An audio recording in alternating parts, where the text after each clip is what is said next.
merci pour tes bienfaits, papa. Oh. Je m'approche avec un cœur de gratitude. Tout ce que j'ai tant cherché, chez toi je l'ai trouvé. Jésus, tu m'as comblé. J'ai une raison de te louer, papa.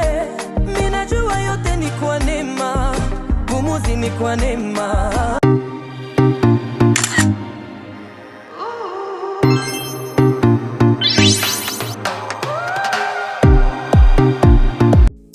Bonjour, bienvenue sur ma chaîne YouTube Régner pour gagner.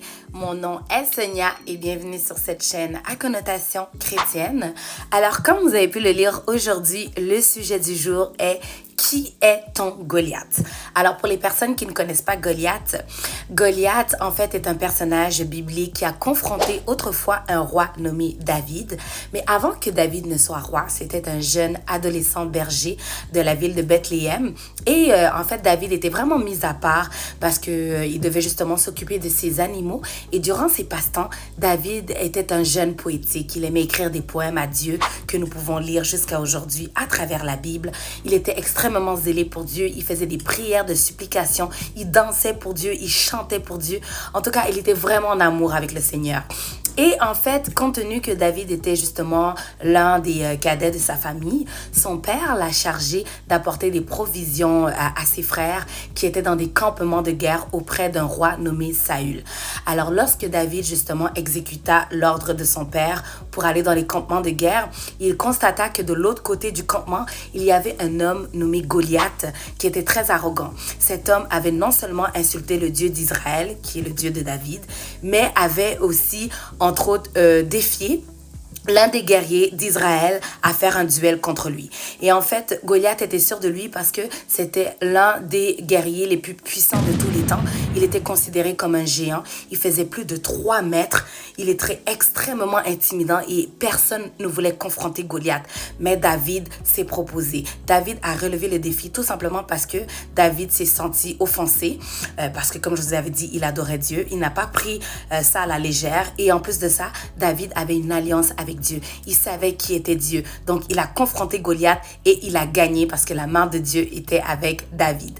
Alors, j'ai fait quelques recherches éventuellement sur le mot de Goliath au dictionnaire et c'est dérivé d'un mot hébreu qui veut dire entre autres exil ou sinon captivité. Et c'est synonyme aussi de force brute, sinon taille énorme ou comportement intimidant. Donc, c'est un peu similaire à ce qu'on a vu à travers la Bible.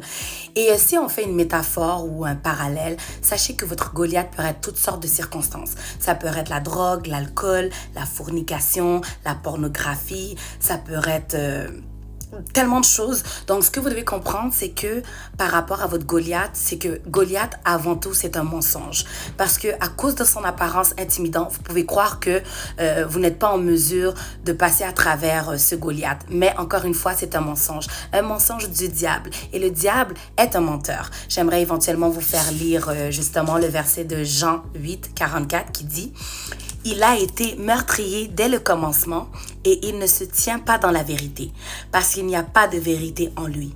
Lorsqu'il profère le mensonge, il parle de son propre fond, car il est menteur et le père du mensonge. Alors Dieu nous dit ici que son propre fond est le mensonge. Ce qui veut dire en gros qu'il n'y a point de vérité en lui.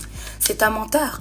Alors ce que vous devez comprendre, c'est que lorsque vous vivez des situations difficiles, en fait, votre Goliath va toujours prendre une ampleur qui n'est pas possible.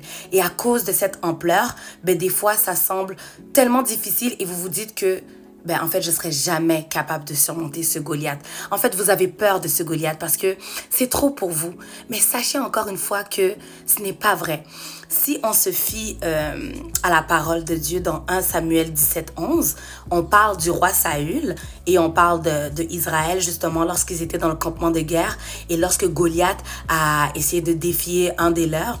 Ils disent ici dans la parole, Saül et tout Israël entendirent ces paroles du Philistin et ils furent effrayés et saisis d'une crainte.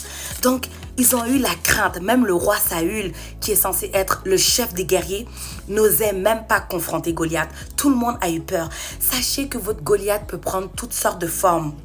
Votre Goliath peut être quelque chose de médical, donc une maladie qui perdure, une maladie grave. Ça peut être aussi relationnel. Peut-être que vous êtes présentement dans une relation toxique. Vous savez que cette relation ne glorifie pas Dieu, mais vous restez dans cette relation de peur de vous retrouver tout seul, peut-être parce que vous avez un âge avancé ou tout simplement parce que vous ne voulez pas aller chercher ailleurs et vous vous dites non, je dois rester là alors que il y a de la violence conjugale. Ça peut être une forme de Goliath. Votre Goliath peut être circonstanciel, donc ça peut venir selon les circonstances. Ça peut être également professionnel. Peut-être qu'il y a un patron dans votre travail qui vous empêche d'avancer. Un patron qui vous bloque dans votre possibilité d'avancement. Peut-être que ça peut être aussi au niveau du travail. Ça fait quoi? Des semaines, ça fait des mois, même des années que vous cherchez un travail et que vous n'arrivez pas à trouver. Ça peut être une forme de Goliath. Il y a aussi Goliath économique. Peut-être que vous avez des factures à payer ou des dettes qui n'en finissent plus. Vous êtes toujours en train de payer des dettes, mais c'est comme si des nouvelles dettes ressortent. Vous ne comprenez pas qu'est-ce qui se passe. Ça peut être un Goliath.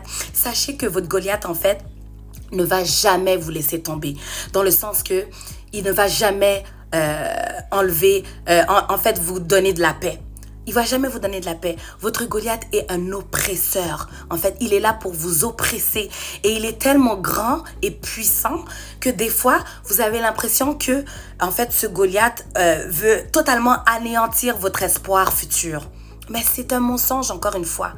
Le Goliath qui essaie d'enlever votre espoir futur est un mensonge. Parce que dans la parole de Dieu, si on lit dans Jérémie 29, 11, Dieu nous dit ici, « Car je connais les projets que j'ai formés sur vous, dit l'Éternel, projets de paix et non de malheur, afin de vous donner de l'avenir et de l'espérance. » Alors Dieu nous dit ici que il va nous donner de l'avenir et de l'espérance. Donc il y a encore de l'espoir. Maintenant, la question de ce sujet, c'est comment faire pour vaincre votre Goliath? La première des choses, c'est que vous devez regarder au spirituel et non au physique. Parce que si David, qui était jeune adolescent, aurait regardé au physique de Goliath, ça fait longtemps qu'il n'aurait même pas osé s'affronter à lui. Mais il n'a pas regardé à son physique. Pourtant, Goliath était extrêmement intimidant avec sa corpulence. Il était l'un des plus grands guerriers, comme je vous ai dit, mais Goliath n'a pas regardé à ça. Goliath a regardé à Dieu.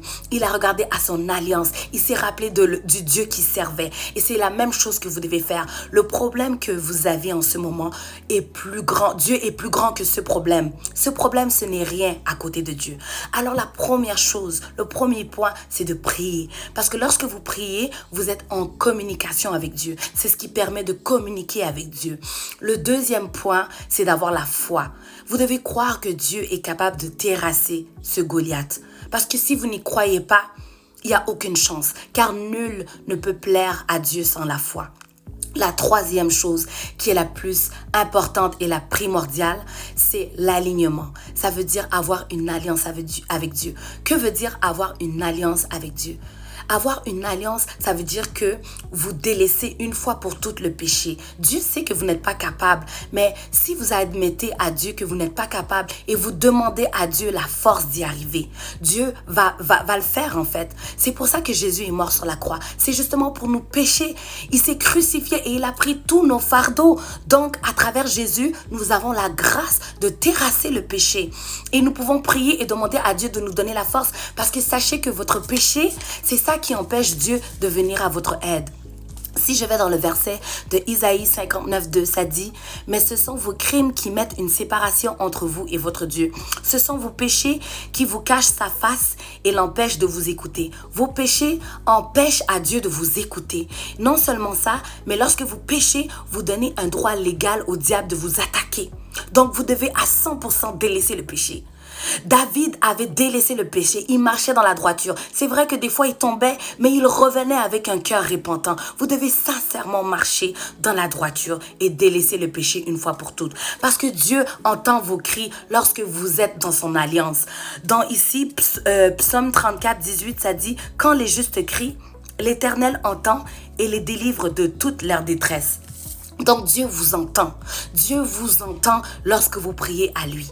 Alors bien-aimés, vous devez appliquer ce que Dieu vous demande afin que ce Goliath qui perdure dans votre vie puisse quitter une fois pour toutes.